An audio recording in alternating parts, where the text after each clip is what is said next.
الله الرحمن الرحيم نحمده ونصلي ونسلم على حبيبه الكريم الأمين العزيز الرؤوف الرحيم وعلى آله وأصحابه الأفضلين الأكرمين أجمعين أما بعد فأعوذ بالله من الشيطان الرجيم بسم الله الرحمن الرحيم كل الطعام كان حلا لبني إسرائيل إلا ما حرم إسرائيل على نفسه من قبل أن تنزل التوراة قل فأتوا بالتوراة فاتلوها إن كنتم صادقين صدق الله العظيم. حصول برکت کے لیے دھیرے دھیرے درود شریف پڑھیے. اللہم صلی وسلم بارک علی سیدنا و شفیعنا و حبیبنا و مولانا محمد وآلہ وأصحابہ وبارک وسلم. سورہ آل عمران سورہ نمبر 3 کی آیت نمبر 92 تک کا درس ہو چکا ہے. آگے کی آیتوں میں پارہ نمبر 4 کی سکن آیت اللہ پاک فرماتا ہے کل الطعام کان حلا لبنی اسرائیل. یعقوب کی اولادوں کے لیے بنی اسرائیلیوں کے لیے سارے کھانے حلال تھے مگر وہ جو یعقوب نے اپنے اوپر توریت نازل ہونے سے پہلے حرام کر لیا تھا. اس آیت کا پس منظر یہ ہے کہ یہودی لوگ حضور پاک صلی اللہ علیہ وسلم کے سامنے آ کر ایک جملہ بولے کہ آپ ملت ابراہیم پر ہونے کا دعویٰ کرتے ہیں باوجود کہ ابراہیم علیہ السلام اونٹ کا گوشت اور اونٹنی کا دودھ نہیں کھاتے اور پیتے تھے. آپ کھاتے اور پیتے ہیں. یہ ملت ابراہیم پر کیسا ہونے کا دعویٰ ہے؟ مطلب یہ کہ حضور پاک صلی اللہ علیہ وسلم پر ملت ابراہیم پر نہ ہونے کی بات اور دعویٰ کر رہے تھے یہودی. اور یہودی کہتے تھے کہ ہم لوگ سچے ہیں. ابراہیم علیہ السلام، اسماعیل، اسحاق اور یعقوب علیہ السلام یہ سب کے سب بالکل ان سب کے دین پر ہم ہیں اور یہ سب اونٹ کے گوشت اور اونٹنی کے دودھ وغیرہ پیتے تھے. لیکن حضور پاک صلی اللہ علیہ وسلم نے فرمایا تم سب اپنے دعویٰ میں جھوٹے ہو. حضرت ابراہیم یا حضرت اسماعیل یا حضرت اسحاق یہ جتنے بھی ہیں یہ سب کھاتے پیتے تھے اور تم جو دودھ یا اونٹ کا گوشت نہیں کھاتے ہو یہ ان تمام پر جھوٹ باندھتے ہو. البتہ حضرت یعقوب علیہ السلام نے کچھ وجہ سے اپنے اوپر اونٹ کا گوشت اور اونٹنی کا دودھ حرام کر لیا تھا. یہ ان کی پرسنل وجہ تھی اور اسی وجہ سے ان کے ماننے والے اپنے اوپر حرام سمجھتے تھے. اسی لیے قرآن کہتا ہے من قبل ان تنزل التوراۃ، توریت نازل ہونے سے پہلے یہ بات حرمت کی بات تھی. لیکن دعویٰ کر رہے تھے حضور کے سامنے یہودیاں کہ آپ جھوٹے ہیں معاذ اللہ. اللہ پاک نے حبیب پاک کی تائید و تصدیق کے لیے فرمایا حبیب کہیے تم تو بنی اسرائیل ہو جن کے لیے توریت نازل کی گئی ہے، لہذا تم توریت لاؤ اور میں خود اس میں دکھاتا ہوں کہ یعقوب علیہ السلام سے اوپر جتنے بھی ہیں ابراہیم، اسماعیل اور اسحاق یہ سب کھاتے تھے پیتے تھے یا نہیں. چنانچہ اللہ پاک فرماتا ہے قل فأتوا بالتوراۃ، حبیب مقرر کہیے توریت لاؤ، فاتلوها ان کنتم صادقین، پھر تلاوت کرو اگر تم دعویٰ میں سچے ہو. فمن افترى علی اللہ الکذب من بعد ذلک، یہ جب حضور صلی اللہ علیہ وسلم کی طرف سے چیلنج سنا تو وہ لوگ مطلب یہ کہ نہ لا سکے اس وجہ سے کہ ان کا بھانڈا پھوٹ جائے گا. آج بھی آپ سب دیکھ رہے ہوں گے حالات اس قدر نازک اور ابتر ہو رہے ہیں کہ حقیقت اور تاریخ کو مسخ کر کے پیش کرنے کی سازشیں کی جا رہی ہیں اور جو حقیقت ہے اس کو پیش نہیں کیا جا رہا ہے اور جو پیش کیا جا رہا ہے وہ حقیقت نہیں ہے. اللہ پاک آپ کو ہم سب کو ان سب کے دامے فریب سے محفوظ فرمائے اور ہماری غربت کو دور فرمائے اور خوشحالی ہم سب کو نصیب فرمائے۔ فمن افترى على الله الكذب من بعد ذلك، تو کون ہے جو اللہ پر اس کے بعد بھی جھوٹ باندھے گا، یا جو بھی جھوٹ باندھے گا اللہ پر توریت کے نازل ہونے کے بعد بھی، سچائی کے نازل ہونے کے بعد بھی، فاولئک هم الظالمون، وہی لوگ ظالم ہیں۔ قل صدق اللہ، حبیب مکرم فرمائیے اللہ ہی سچا ہے۔ فاتبعوا ملت ابراہیم حنیفا، تو اتباع کرو اس ابراہیم کی ملت کی جو ابراہیم باطل کو چھوڑ کر حق کی طرف مائل رہنے والے ہیں۔ وما کان من المشرکین، اور یہ مشرکین میں سے نہیں ہے۔ آیت نمبر 95 تک کا درس ہو گیا۔ ان 4-5 آیتوں سے ہم آج آپ کو خصوصاً خواتین اسلام کو جو ذہن دینا چاہتے ہیں آج کی اس خصوصی درس میں، وہ یہ ہے کہ اسلام کا مطالعہ کریں، اسلامیات کی اسٹڈی کریں، اور اسلام سے قریب ہونے کے لیے صحیح اسلامی لٹریچرس کا مطالعہ کریں، کیونکہ تاریخ کو مسخ کرنے کی جو فرقہ پرست طاقتوں کی پشت پناہی میں لوگ سازشیں کر رہے ہیں، ہم اگر مطالعہ کا ماحول قائم نہیں کریں گے تو یاد رکھیے گا آپ اچھے بھی ہوں گے تو آپ اپنی نسلوں کے لیے کچھ نہیں کر پائیں گے۔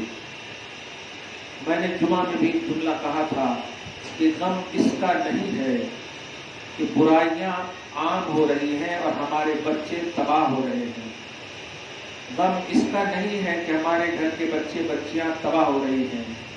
غور کرنا، ماں کیچ کرنا اس جملے کو، جو بڑے ہیں خاص طور سے، غم اس کا ہے زیادہ کہ جو بچے آج تباہ ہو رہے ہیں، جو بچیاں آج تباہ ہو رہی ہیں، مغربیت کی شکار ہو رہی ہیں، وہ بچے اور بچیاں جب کل ماں باپ بنیں گے تو کیا اچھے ماں باپ بن سکتے ہیں؟ ہرگز نہیں بن سکتے۔ جو بچے اور بچیاں آج اپنی زندگیوں کو راہ بے راہ روی اور مغربیت کی زدگی میں اور اس کی شکار ہو کر، اس کو خوش فہمی کی دنیا میں مبتلا ہو کر آئے دن نیٹ پر دیکھتا ہوں، یوٹیوب فیس بک پر سوشل میڈیا کے ذریعے دیکھتا ہوں کہ مسلمان بچیاں ہیں، کسی ہندو لڑکے کو لے کر بھاگ جا رہے ہیں، ہندو بچی ہے، مسلمان لڑکے ان کے ساتھ بھاگ جا رہے ہیں۔ یہ کیا ہو رہا ہے؟ کیا نفس کی تسکین کے لیے یہی رہ گیا ہے زمانہ؟ معاذ اللہ، ذرا سوچو تو صحیح، اگر صرف نفس کی تسکین کروانا مقصود ہوتا اولاد آدم تو تمہیں جانور بنا دیتا اللہ تعالیٰ۔ یہ جانور کی صفت ہے کہ نفس کی تسکین حاصل کر لے اور اس کے بعد پتہ ہی نہیں چلے کہ اولاد کہاں اور کس کی ہے۔ ہم مسلمان اولاد آدم اشرف المخلوقات اس لیے ہے کہ ہماری نسلیں باقی رہے، اور نسلوں کی بقا کے لیے شرط ہے کہ صحیح شرائط کے ساتھ نکاح کا معاملہ پیش آئے۔ بہت افسوسناک منظر آج نظر آ رہے ہیں، ماں، بہت ہولناک منظر نظر آ رہے ہیں۔ نکاح جو سنت ہے، اس کی ادائیگی کے لیے کئی فرائض کو چھوڑے جاتے ہیں۔ مجھے بڑی توجہ سے ایک بات بتائیے، آج نکاح ہوتا ہے، محفل نکاح سجتی ہے، اتنے اخراجات ہوتے ہیں، فضول خرچی کرنا، یہ بولنا یہ تو ایک عام جملہ ہو جائے گا۔ میں صرف اتنا سا جملہ بولنا چاہتا ہوں کہ نکاح کے لیے اور ولیمہ کے لیے 1-2 گھنٹہ کافی ہے، لیکن پوری رات تک یہ سیلفی کا دور، یہ فوٹو کھچانے کا دور، ویڈیو بنانے کا دور، کس قرآن اور کس حدیث نے آپ کو اجازت دیا بتائیے تو؟ نکاح جو نبی کی سنت ہے، اس کا سہارا لے کر اس کے آڑ میں، اس کی بنا پر، اس کے ذریعے سے جو برائیوں کا اور فرائض اور واجبات کی تکمیل نہ کرنے کا جو ایک سلسلہ چلا ہوا ہے، پھر کہیں گے کہ ہمارے بچوں کی شادی سکسیسفل کیوں نہیں ہو رہی ہے، ہماری بچیاں کامیاب کیوں نہیں ہو رہی ہے۔ کل یا 2-3 دن پہلے ایک ماں آئی ہمارے پاس، ایک عورت آئی مسئلہ لے کر کے، اس کے شوہر نے اسے اس حال میں طلاق دے دیا کہ وہ حمل سے ہے۔ اب بتائیں، مسئلہ تو میں نے بتا دیا، لیکن ایک جملہ بڑی محبت سے اور یہ جملہ کہتے ہوئے پوچھا کہ تم مجھے سگے بھائی سے زیادہ करीब से करीब समझो कि मैं तुम्हारा सगा भाई हूं। बड़ी तवज्जो से सुनना। मैंने जब ये जुमला उनसे कहा तो कहा पूछिए। मैंने कहा दिल पर हाथ रख के बताना, क्या तुम सीरियल देखती हो, क्या तुम फिल्म देखती हो, क्या तुम यूट्यूब वगैरह पर कुछ मतलब ये कि गैर इस्लामी बातें जिसको सीरियल और फिल्म ही कहेंगे? तो उन्होंने कहा मैं सच कहती हूँ, देखती हूँ। मैंने कहा एक जुमला बताओ, बड़ी मोहब्बत से बताओ, क्या तुम औलाद जब पैदा करना चाहती हो तो क्या ये नहीं चाहती कि मेरी औलाद गौसे पाक की गुलाम बने, मेरी औलाद नबी की गुलाम बने, मेरी औलाद नेक बने, माँ बाप की वफादार बने? कहा बिल्कुल यही तमन्ना तो है। इसी तमन्ना से तो माँ बाप अपनी औलाद को जानते हैं और हर माँ बाप यही चाहते हैं कि औलाद नेकोकार बने, माँ बाप की फरमाबरदार बने। तुम मुझे बताओ, अल्लाह के नबी अलैहिस्सलाम फरमाते हैं जब माँ के पेट में बच्चा होता तो माँ जो जो हरकत करती है बच्चा वही रूप लेता है, वही रंग लेता है। तुम अगर गुनाह के काम करोगी, सीरियलें देखोगी, फिल्म देखोगी, शरीयत के खिलाफ कदम उठाओगी तो क्या तुम्हारे बच्चे गौसे पाक पैदा होंगे, तुम्हारे बच्चे मोइनुद्दीन पैदा होंगे? हरगिज़ नहीं। तुम्हें अगर नेकोकार पैदा करना है तो नेकोकारी करनी होगी, नेक काम करना होगा, कुरान की तिलावत करनी होगी, अजान से प्यार करना होगा, अल्लाह के रसूल से प्यार करना होगा, शरीयत का मुताला करना होगा, इस्लाम की स्टडी करनी होगी। नहीं तो फिर आप अपनी जबान से, अपनी थिंकिंग और अपनी सोच में, अपने सेंस में तो ये सोच सकती हो कि हमारी औलाद नेकोकार हो, फरमाबरदार हो, लेकिन याद रखना नेकोकार और फरमाबरदार बनाना ये तुम्हारी जिम्मेदारी है। अगर तुमने ये काम न किया तो नेकोकारी की उम्मीद रखना बेवकूफ़ी है। ये ऐसे ही है जैसे सीमेंटेड जगह से सब्जी उगाने की तमन्ना की जाए। क्या ये पॉसिबल है? क्या ये मुमकिन है? हरगिज़ नहीं। इसलिए हमें इसका गम नहीं है कि हमारे बच्चे आज क्या हो रहे हैं, हमें इस डबल गम ये है कि यही बच्चे जब बाप बनेंगे, यही बच्चियां जब माँ बनेगी तो क्या इनकी औलाद जब इनकी हिस्ट्री का मुताला करेगी कि ये हमारे वो माँ बाप हैं जो मुझे पेट में रख करके सीरियल देखते थे, मुझे पेट में रख करके फिल्म देखते थे, मुझे पेट में रख करके होटल पे बैठते थे, मुझे पेट में रख करके कुरान की तिलावत नहीं करते थे, अच्छी सोच नहीं रखते थे, अल्लाह रसूल के हवाले से जिंदगी नहीं काटते थे। ये गम बहुत ज्यादा है। अगर ये बात समझ गए तो आज के इस दर्स का हक अदा हो जाएगा। माँ, इस बात का खूब लिहाज करो, इस बात की खूब पाबंदी करो। अगर आप सही रहोगी घर सही रहेगा, घर सही रहेगा मोहल्ला सही रहेगा, मुआशरा सही होगा, मुआशरा से शहर जाएगा, शहर से मुल्क जाएगा, मुल्क से आलम जाएगा। आप तारीख का मुताला कर लें, पूरी हिस्ट्री उठा लें।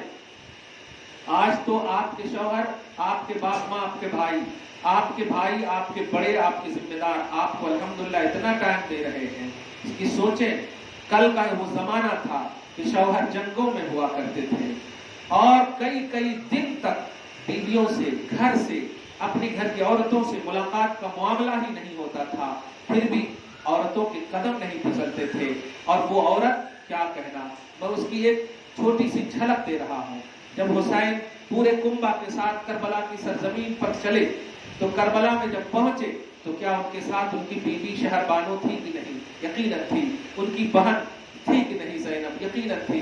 वहां औरतें थी, यकीनन औरतें थी। तो मुझे बताइए, सारे मर्द लड़ने के हवाले से मैदान में है, औरतें क्या कर रही हैं? क्या मोबाइल लेकर के वो, आप सोचेंगे उस जमाने में तो मोबाइल ही नहीं था, लेकिन टाइम पास करने का जरिया तो था।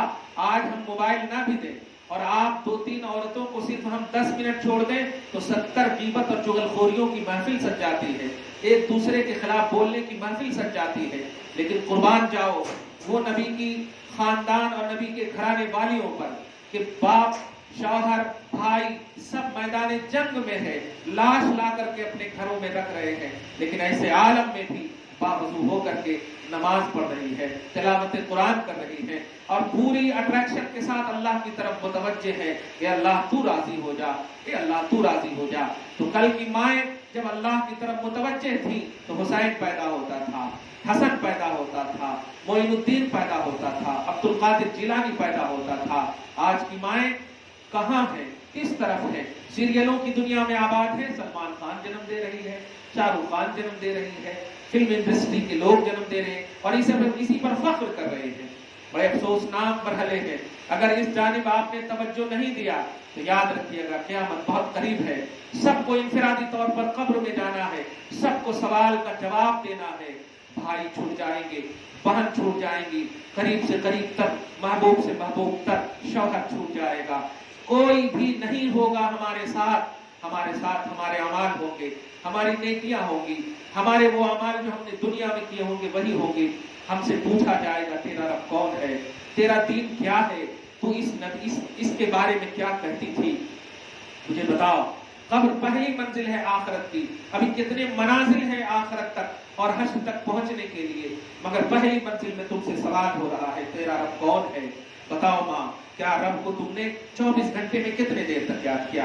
नमाज पढ़ लेना ये रब को याद करने के लिए काफी है, नमाज पढ़ लेना काफी है। और नमाज में भी वो पहलू कि बिल्कुल छोटी से छोटी सूरह पढ़ ले और फौरन जाकर सोफा पे बैठ करके मोबाइल सर्च करने लगे, गूगल सर्च करने लगे, व्हाट्सएप देखने लगे। मैंने तो कई घरों में सिर्फ इसलिए अब जाने की कोशिश करता हूँ, कई घरों में कल का जमाना ये था कि मेहमान आते थे तो पूछते थे मुसल्ला कहाँ है। आज मेहमान आते हैं तो पूछते हैं मोबाइल की चार्जिंग कहाँ है, मोबाइल का कनेक्शन कहाँ है, मोबाइल में चार्ज नहीं है जरा चार्ज में लगा दो। क्या हो गया है जमाना, दिल एकदम फट जा रहा है कसम खुदा की। जबान मतलब कलेजा मुंह को आ जा रहा है। ऐसा लगता है कभी कभी जंगलों में चला जाओ और पत्ते खा करके अपनी जिंदगी काट लूं, बची हुई जिंदगी, या जल्दी से मौत आ जाए। आप सोचो जरा कैसे नेकोकार पैदा होंगे। आज ऐशो आराम, मादी टेक्नोलॉजी का दौर है, इतनी तरक्की का दौर होने के बावजूद ऐसा कम अमल, ऐसी नेकी का इन्हितात और ऐसी पस्ती का दौर। कल कुछ नहीं था, जंगलों में रहा करते थे, खेमों में रहा करते थे, शिकार करके लाते और उसी को सब भून करके कबाब बना करके खा लिया करते थे। क्या मसाला, क्या जायकादार, क्या दीगर चीजें ये सब होती थी वहां? हरगिज नहीं होती थी, हरगिज नहीं होती थी। लेकिन फिर भी उन लोगों ने अपनी जिंदगी को अल्लाह के हवाले कर दिया और जो मिला अल्हम्दुलिल्लाहिल्लज़ी अतामना वसक़ाना वहदाना वजअलना मिनल मुस्लिमीन। ए अल्लाह तेरा शुक्र है, तेरा एहसान है, तेरी हम्द है, तेरा करम है कि तूने हमें खिलाया, तूने हमें पिलाया और तूने हमें हिदायत फरमाई और मुसलमानों में हमें बनाया। अल्लाह पाक से ये तसव्वुर दायमी रहता था, नहीं भी कुछ मिलता अल्लाह का शुक्र अदा करते थे। आज कौम की बेटियों को सुधरना होगा और बेटियों से पहले माओं को सुधरना होगा। माएं सुधर जाएंगी तो इंशाअल्लाह उनके तहत चलने वाली, पैदा होने वाली, रहने वाली बेटियां भी सुधर जाएंगी। मेरे इस जुमले को याद रखना, मैं रहूं या न रहूं, कि हमें गम इसका नहीं है कि हमारी औलाद बर्बाद हो रही है, हमें गम इसका है कि हमारी औलाद जब माँ बाप बनेगी तो अपनी औलाद को क्या ट्रेनिंग देगी, क्या ट्रेनिंग देगी। सोचें, हमारी कौम की वो बेटियां जो दिल लगी करती हैं, जो तन्हाई में बैठ करके दूसरों से चैटिंग करती हैं, जो खलवत में बैठ करके अल्लाह की तरफ मुतवज्जे होने के बजाय सच करती हैं, दोस्त को, फ्रेंड रिक्वेस्ट को कबूल करती हैं फेसबुक पर और सोशल मीडिया के जरिए से, इंस्टाग्राम पर बातें करती हैं, दीगर जरिए जो सोशल के हैं उनसे बातें करती हैं। बताइए क्या वो नबी की हदीस जो हजरत अली के जरिए से हम तक पहुंची है नहीं मालूम?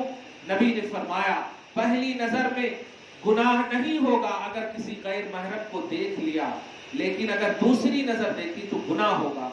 वाह, क्या सिर्फ चलते फिरते गैर महरम को देखना गुनाह है और फेसबुक पर देखते रहो और बोलते रहो, हैंडसम बोलते रहो, वाव बोलते रहो, ओसम बोलते रहो, ये सारे जुमले शर्म की बात है। जिसको देखना सोशल मीडिया के अलावा में हराम है वो सोशल मीडिया पर भी देखना हराम है। तुम व्हाट्सएप पर भी किसी गैर महरम को देख नहीं सकती, तुम दिगर जराए जो है उन पर भी देख नहीं सकती, तुम प्रिंट मीडिया, इलेक्ट्रॉनिक मीडिया के जरिए भी किसी गैर महरम को देख नहीं सकती, इसलिए कि देखना ही ममनू करार दिया गया है। तुम्हारे चेहरे का हक तुम्हारे बाप का है, तुम्हारे उन तमाम का है जो महरम है तुम्हारे लिए, तुम्हारे शौहर का है, तुम्हारे ससुर का है, तुम्हारे बाप दादाओं का है, ये देखेंगे तो तुम्हारे चेहरे को देख करके कहेंगे अल्हम्दुलिल्लाह, माशाअल्लाह, ये कहेंगे। लेकिन गैर को तुम भी देख कर वाओ, गैर तुम्हें भी देख करके वाओ, यानी ये बुराइयों का शाखसाना है। इसलिए माँ, मैं चाह करके भी सोशल मीडिया के इस्तेमाल को रोक नहीं सकता, इसलिए अर्ज तो कर सकता हूँ इस्लामी नुक्ते नजर से कि अगर तुम मोबाइल का इस्तेमाल करती हो तो खुदारा उसे तौहीद और रिसालत के लिए इस्तेमाल करो, कुरान और हदीस के फहम के लिए इस्तेमाल करो, इस्लामियात के लिए इस्तेमाल करो, मुताले कुरान और हदीस के लिए इस्तेमाल करो, और अपनी मालूमात इस्लामी में इजाफा करने के लिए इस्तेमाल करो। इसलिए कि हम नहीं देख पा रहे हैं, माँ बाप तुम्हें नहीं देख पा रहे हैं, लेकिन वो जात है जो तुम्हारे रगों में खून दौड़ाता है, वो जात एनी टाइम तुम्हें देख रहा है। वल्लाहु बसीरुम बिमा तामलून, तुम्हारे करतूतों से एनी टाइम बाखबर है, वो हर तरह से तुम पर निगरान है। इसलिए अगर खुदा वहदहू ला शरीक का खौफ नहीं, एक छोटी सी मिसाल लो ना, अभी तुम गलती करती रहती हो, किसी से चैटिंग करती रहो और किसी अकेले घर में बैठो और वालिद साहब के आने का वक्त हो जाए, तवज्जो न रहे और अचानक दस्तक दे दे। अब दस्तक दे तो तुम दरवाजा खोलने से पहले अपने मोबाइल के अंदर जिन गैर महरम से तुम बात कर रही थी गलत, वो बातों को पहले डिलीट करती हो, सारे मोबाइल को साफ करती हो, फिर चेहरे उन्हें आईने में देख करके फिर खोलती हो। ये बाप से इतना खौफ, बाप से इतना डर, लेकिन तुमने सोचा नहीं मौत का फरिश्ता तुम्हारे साथ रहता है, किरामन कातिबीन तुम्हारे साथ रहता है एनी टाइम अल्फाज लिखने वाले तुम्हारे साथ रहते हैं। वो अल्लाह की तरफ से सिक्योरिटी गार्ड की शक्ल में फरिश्ते जो तुम्हारे लिए मुतय्यन किए गए, वो तुम्हारे साथ रहते। तुम्हारे अल्फाज लिख लिए गए, तुम्हारी फिक्रें लिख ली गई, तुम्हारी सोच लिख ली गई है, तुम्हारे हरकत लिख लिए गए हैं, तुम्हारी हरकतें, तुम्हारी अदाएं, तुम्हारे करतूत लिख लिए गए हैं। तुम बाप से तो बच गई, तुम भाई से तो बच गई, तुम माँ से तो बच गई, लेकिन तुम्हारे जो लिखे चले गए, याद रखना माँ बाप तुमसे हिसाब नहीं लेंगे, गुस्सा होकर दो थाप लगा देंगे काफी है, लेकिन जो लिखे गए हैं वो लिखने के बेस पर तुमसे हिसाब होगा। वो दिन लिख लिए गए, वो तारीख लिख ली गई है, वो लम्हे और टाइम लिख लिए गए हैं, और उन तमाम बेस पर तुम्हारा हिसाब होगा। तुम डरो अल्लाह से। मोबाइल का इस्तेमाल गलत नहीं है, लेकिन गलत इस्तेमाल बहरहाल गलत है। मोबाइल का इस्तेमाल गलत नहीं है, लेकिन इस्तेमाल गलत करोगी तो गलत है। चाहे तन्हाई में करो, चाहे जलवत व खलवत में, कहीं पर कैसे भी करो, गलत इस्तेमाल गलत है। इसलिए आज के इस दर्स में कुरान पाक की 2-3-4 आयतों के जरिए से एक बड़ा उन्वान देना चाहता हूँ कि तुम्हारी तारीख को मस करने की साजिशें की जा रही हैं, फिरका परस्त ताकत तुम पर मुसल्लत है, आलमी सतह पर तुम्हारे खिलाफ साजिशें हो रही हैं। ए हिंदुस्तान की मुसलमान बेटियों, ए खवातीन इस्लाम, ए भारत की बेटियों, बाखबर हो जाओ और अल्लाह की तरफ मुतवज्जे हो जाओ। सब छोड़कर अल्लाह की तरफ झुक जाओ, अल्लाह की तरफ गिड़गिड़ाओ। खुदा की कसम, कल जब अल्लाह पाक ने खलवत व जलवत हो या बयाबान हो, जंगल हो, मैदान हो, मार्का हो, हर जगह तुम्हारी मदद हुई। आज भी वही अल्लाह है। हम एक अल्लाह के पुजारी हैं और अल्लाह ताकतवर है, अहकमुल हाकिमीन है, जुल कुव्वतिल मतीन है, वो हर मुमकिन चीज पर कादिर है। आज भी तुम्हारी मदद करने को तैयार है। तुम असबाब पर कम तवज्जो दो, खालिक असबाब अल्लाह अज़्ज़ व जल पर तवज्जो दो, तुम्हारी मदद जरूर होगी। अल्लाह आपकी, हम सब की हमेशा दायमी तौर पर मदद फरमाए और आपकी सुबह शाम की जिंदगी को रौनक और खुशहालियों से, बिल्कुल आपकी जिंदगियों को खुशहाल बनाए, खुशहालियों से भर दे। आपकी जिंदगी के हर लम्हे को हमारी दुआ है आपके हसीन बनाए और तौहीद और रिसालत की दुनिया में आबादी नसीब फरमाए। चाहे रात की तारीकी हो या दिन के उजाले हो, जो गलतियां हो चुकी हैं मौला उसे माफ फरमाए। लेकिन आइंदा की जिंदगियों में हम अहद करते हैं, हमारी बेटियां, हमारी बहनें और माएँ अहद करती हैं, मौला हम कुरान से प्यार करेंगे, तिलावत कुरान के लिए टाइम निकालेंगे, नमाज की पाबंदी करेंगे, गलत आमाल नहीं करेंगे, मोबाइल का इस्तेमाल भी करेंगे तो जरूरत के तहत करेंगे। ये कुरान के डिक्शनरी के लिए, उनके तर्जमा के लिए, हदीस के तर्जमा और तालीम के हासिल करने के लिए, हर उस चीज के लिए जिनसे हमें अल्लाह से प्यार हो, नबी से प्यार हो, महबूबा ने इलाह से प्यार हो, तौहीद और रिसालत की तरफ अट्रैक्शन हो। अल्लाह ताला हमारी इस दुआ को